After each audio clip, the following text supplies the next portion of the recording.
body of their son, I believe in almost all cases sons, but they want the body of their cherished, beautiful son. They want the body back as much as though he were alive. It's so sad to see. But I've dealt with the mothers and fathers. Please, sir, please, the body of my son. They know he's dead, and they just want him back. They want him back as much as though he's alive. I mean, it's very terrible. And you know, we have very close to 40 bodies that are included in the whole thing. But we have 20, probably 20 that are living. It might be a little bit less because a couple of things. Look, young people don't die. Okay, they just don't die. And it can take a lot, but a lot of people have died in these horrible tunnels. They're mostly in the tunnels. I know a lot about it. I got them out. I always said the last 20, when you get down to the last 10 or 20, it's going to be very tough.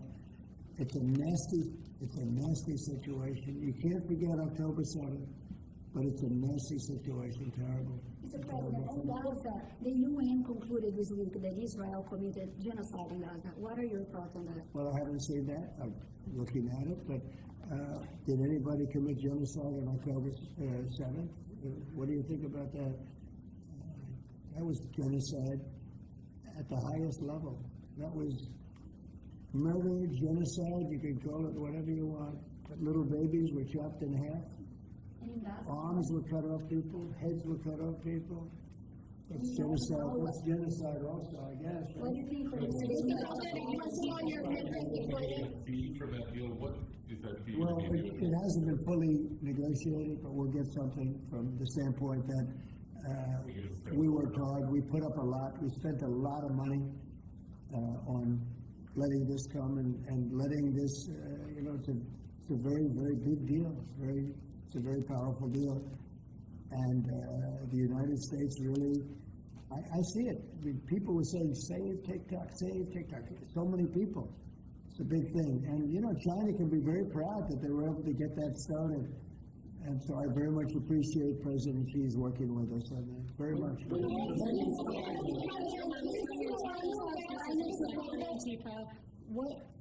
What comes next after designating Antifa a terrorist organization? We're going to designate too, but we're going to look at the people that funded Antifa, see who they are, where they came from, and why they did.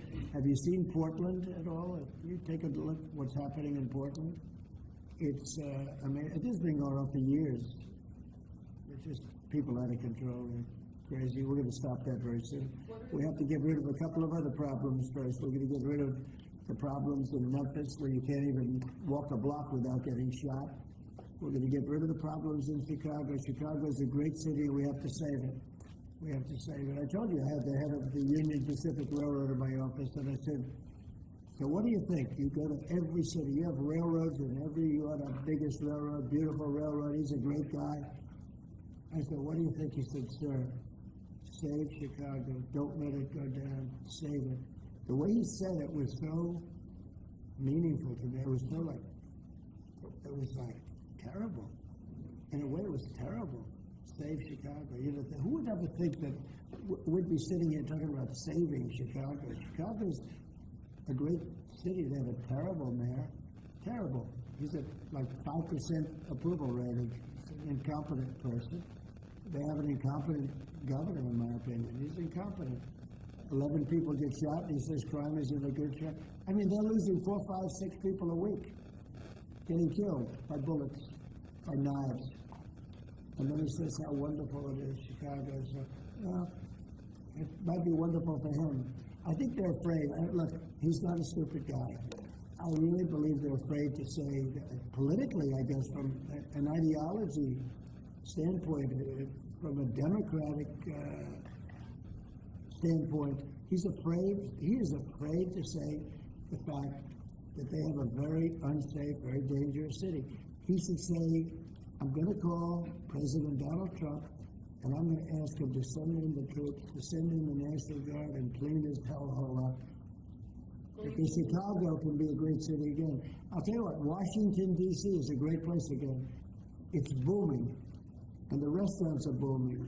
And 6 months ago, 7 months ago, nobody could go outside.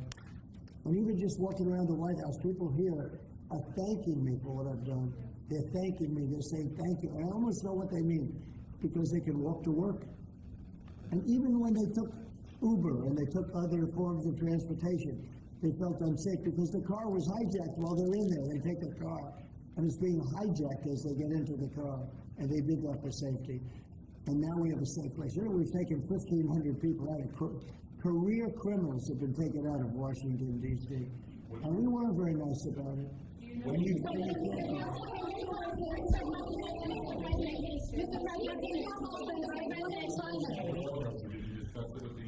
I did discuss it, and I don't want to make a comment on it, but Union Pacific is a great railroad, and I want to add a railroad that had a mistake at a place very close to my heart. You know, a lot of people say that that was the place where I got off to a very good start. It was a rough thing that happened.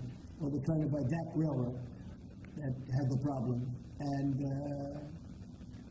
it sounds good to me, to be honest with you. It sounds good to me. I'm a very big fan of the head of the railroad, the head of the Union Pacific. He started as a very low on the totem pole, started his job very low and became the chairman of the company over a 45-year period. But I asked him about different cities. He said, St. Louis is tough. He said it stops at many of them. New Orleans.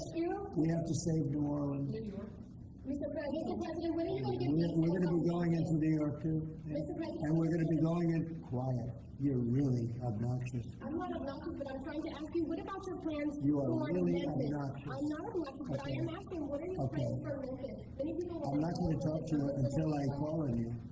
What are your plans So, for Memphis? who else? Yeah, go ahead. You know, I just want to settle this free speech question, because you've said that you restored free speech in America. Yeah. Is that free speech including for people who are harshly critical of you, for your political opponents, for people who say things you don't I've like? become immune to it. I've become immune to it. There's never been a person that's had more unfair publicity than me, and that's why your network paid me $15 million, or $16 million, I believe, to be exact, George Slopadopoulos. And that's why CBS paid me a lot of money, too. And that's why I sued the New York Times 2 days ago for a lot of money. Because I'm winning. I mean, I'm winning the cases. And the reason I'm winning is because you're guilty, John. You're guilty. ABC is a terrible network, a very unfair network, and you should be ashamed of yourself. NBC is equally bad. I don't know who's worse. I think they're equally bad. And, you know, for you to stand there and act so innocent and ask me a question like that. But look, you paid a big price because you were dishonest, John. The reason I won that lawsuit was because you were dishonest. You were proven to be dishonest. And so you can't sit back and just say, oh, well, what do you think? You know, like you're some wonderful person. You're not a wonderful person. Frankly, you're a terrible reporter. You know it, and so do I. Okay. Here's what we're going to do. We're going to talk about something that's going to reduce our taxes greatly. That's going to hopefully bring some great people into our country. You know, as you know, right now nobody's coming in because we've succeeded in closing. We've closed the border very successfully. I think you will agree. We had nobody coming for the last few months. I mean, it was actually said zero. Even I can't believe zero, but the numbers are put out by very impartial people or people that have a tendency to be on the left. And they actually said for the last 3 months, nobody came in. We have a very strong border.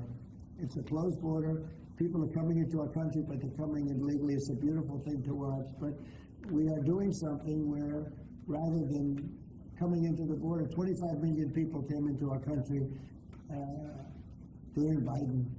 One of the saddest things. The worst thing, look, he was horrible in inflation. He was horrible in just about everything you could be. I don't think he was good at. He wasn't even fair on anything. It was a horrible administration. He was the worst president in the history of our country, and we have to mop it up. The hardest thing that we have to do is to get rid of the criminals that he allowed into our country from prisons, from mental institutions, gang members, drug dealers. And we're getting them out, and we're getting them out fast, and we're making America safe again. Great again, but we're making America safe again. and it's an honor to do it. But this is an unforced error. What they've done is, this is just an unforced error. So I'm going to ask Howard to speak. Howard's done a fantastic job, as you know, Secretary of Commerce. And I'm going to ask Howard and Will, could you just give a quick description of what we're doing and what we're signing, et cetera? And Yes, sir. I will do that. So We have two items for your attention today, sir.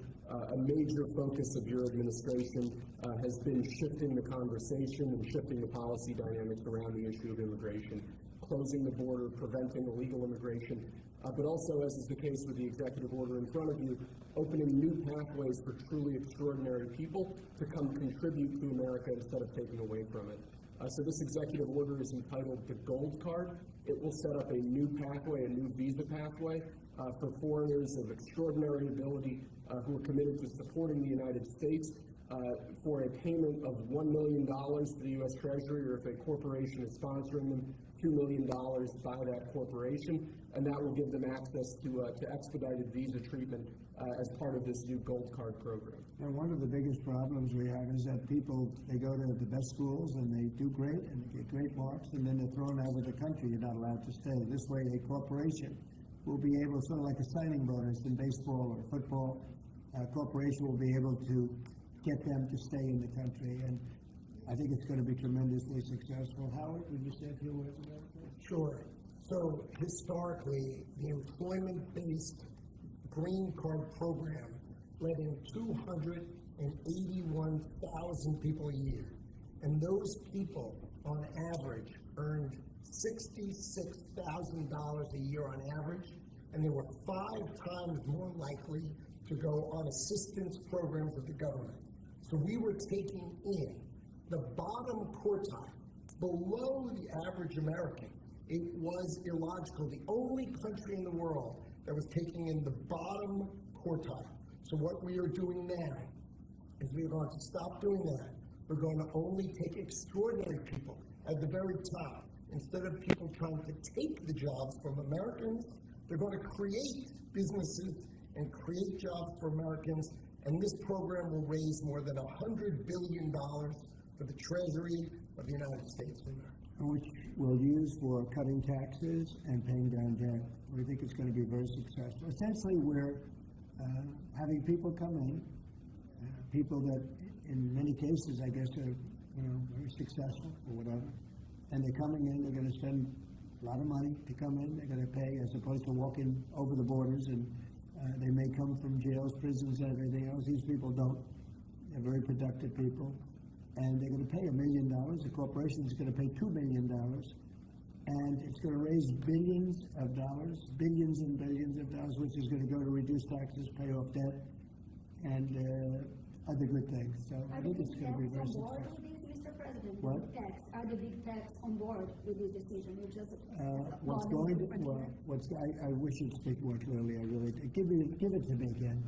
Are the big tax, the CEOs on board with this decision? Big tax? Big tax. Yeah, big tech, yeah. Big tech, it's every company. It's big tech, it's big tech, it's big everything, okay? It's a company, I said it's not a tech company, it's tech companies and everything else. It's companies having a hard time getting people to be able to stay in the country. It's very difficult. Now, if you want to walk through the border, you can have no problem. People say, well, the best way to come in is walk right through the border, but they can't do that anymore because under our administration, the border is totally closed. You can only come in if you come in legally, and that's the way it's been, and that's the way it should be. And we're taking a lot of people out of the country that are here from prisons, from jails, from mental institutions, and even insane asylums, people that are crazy. We're taking them out of the country. We're getting them out of the country because you can't have a country like that. And I tell you, Christie and Tom Holman and all of the people that have worked so hard on this, they've done an unbelievable job. And I think we're getting great marks for it. People feel safe. Washington, D.C. is just the beginning. We brought the numbers down in Chicago a little bit by having the FBI in there for the last 5 months. We brought the numbers down in Memphis a little bit, but now we're going for the big one. Now we're going to go for the big one. But we set ourselves up very well in Chicago, Memphis, New Orleans a little bit, going in early. just to see what was happening. We study it. We're studying this right. It's sort of like war.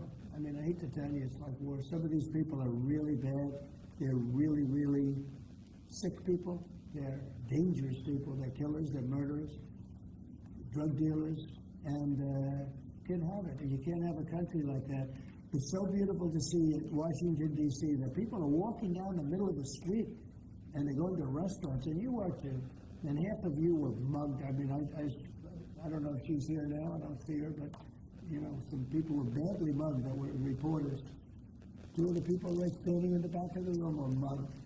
And they're not going to have that anymore. And if you look at the crime stats in Washington, D.C., you have a safe place again. They were afraid to go to a restaurant because the restaurant would be held up while they're having dinner. And so they'd be mugged going there, and assuming they escaped the mugging, they go to the restaurant and then they're held up. This is how bad it's been. Yeah? Follow up on the visa question. I think this may be the next thing that you're signing, but for the H-1B visa action that you're doing, Next. We'll talk about that. you're very close to the technology Yeah. CEOs. Are they concerned about that? I think they're going to be very happy. Everyone's going to be happy.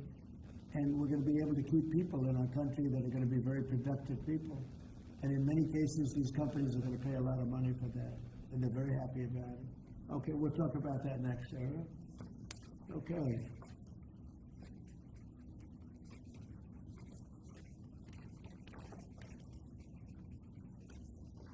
My friend, why don't you keep that, okay? Thank you. That's such a good job. Okay. It's phase one. John, are you happy? Good.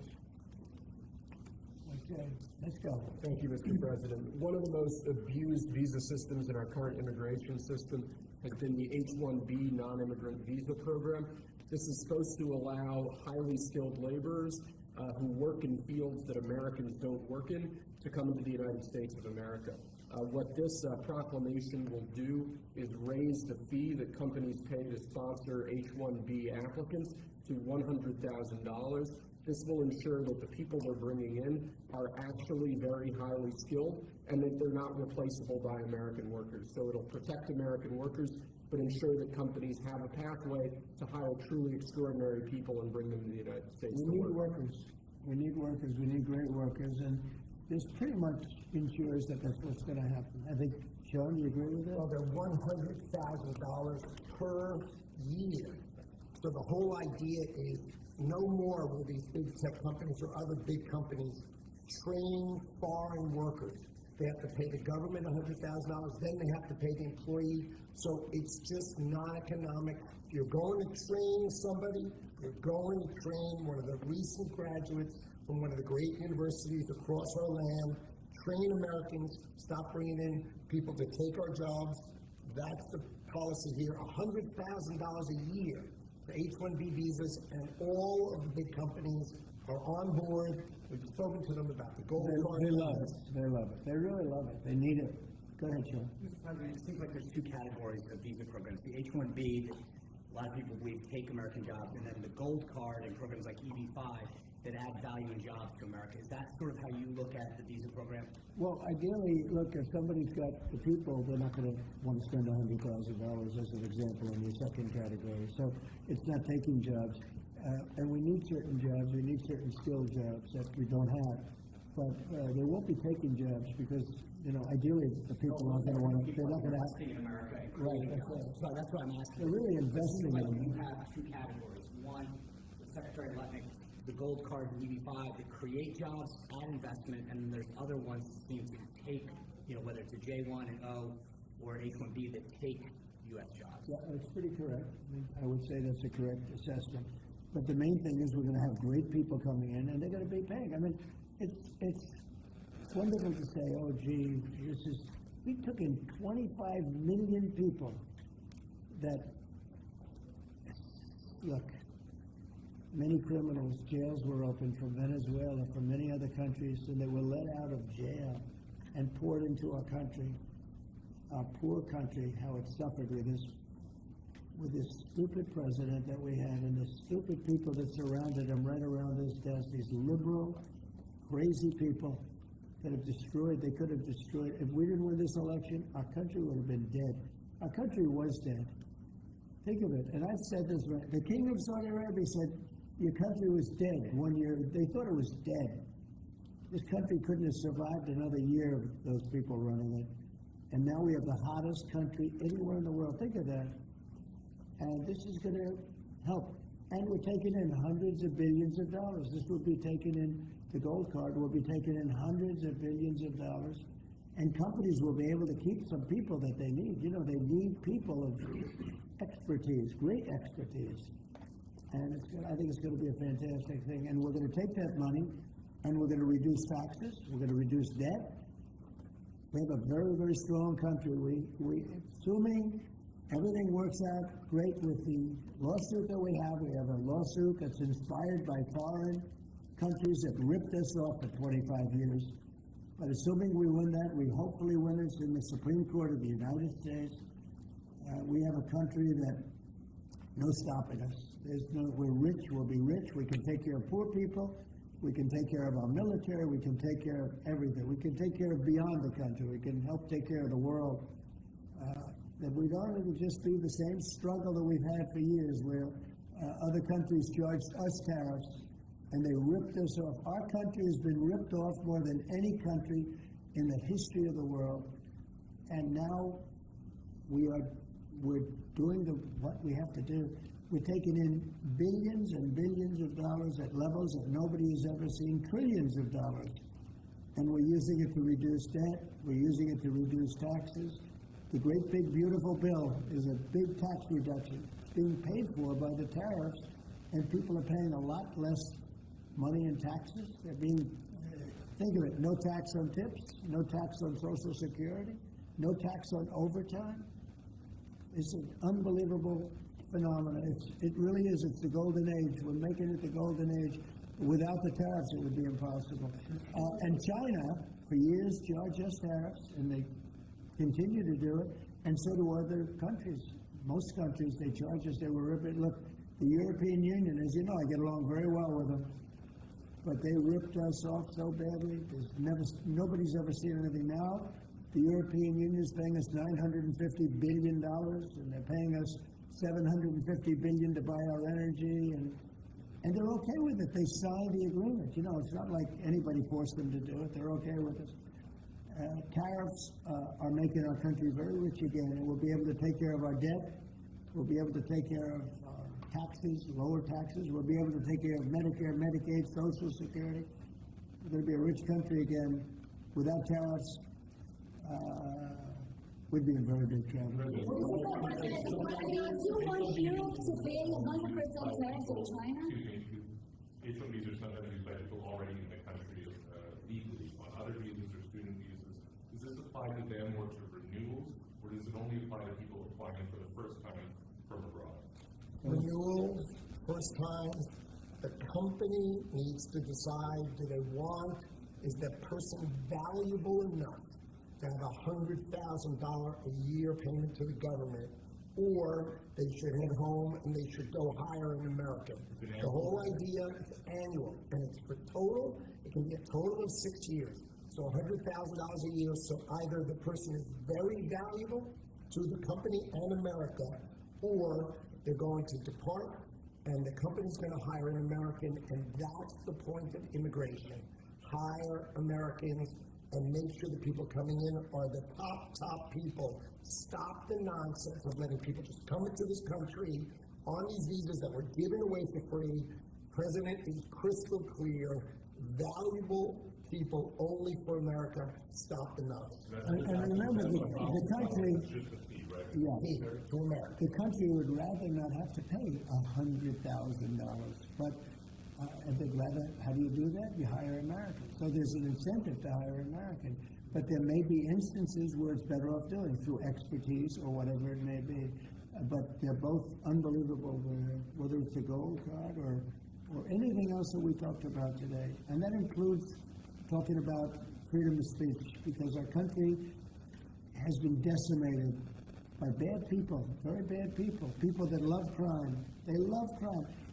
Explain it to me.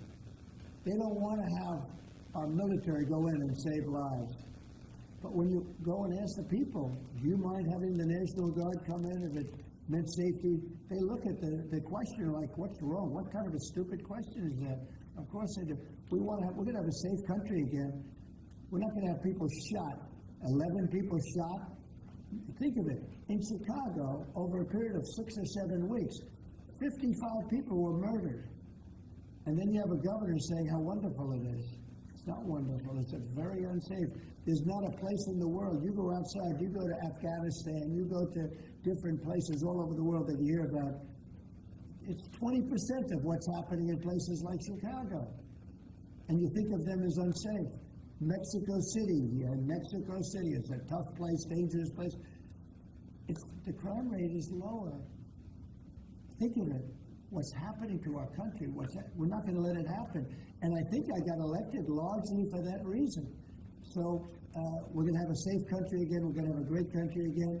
We're doing unbelievably. We have the highest stock market in history. We have the most investment we've ever had, ever, as a country coming in. And we're very simple. You know, they said, how'd you get elected? I got elected because I'm going to make America great again. That's what we're doing. We're making America great again. Thank you very much, everybody. Thank you, guys. Thank you, guys. Thanks, guys. We'll go off the road right here. Thanks, guys. Thank you. Let's go. Right out this way. Thank you. Thanks, guys. Let's go. Let's move. Thanks, guys. We're out. Thank you, guys. Keep going. Keep going.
One, two.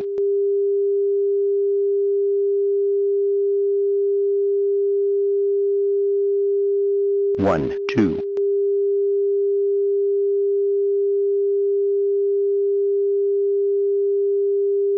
One, two.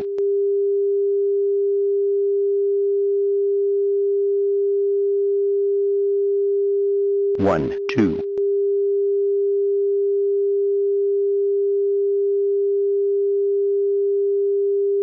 One, two.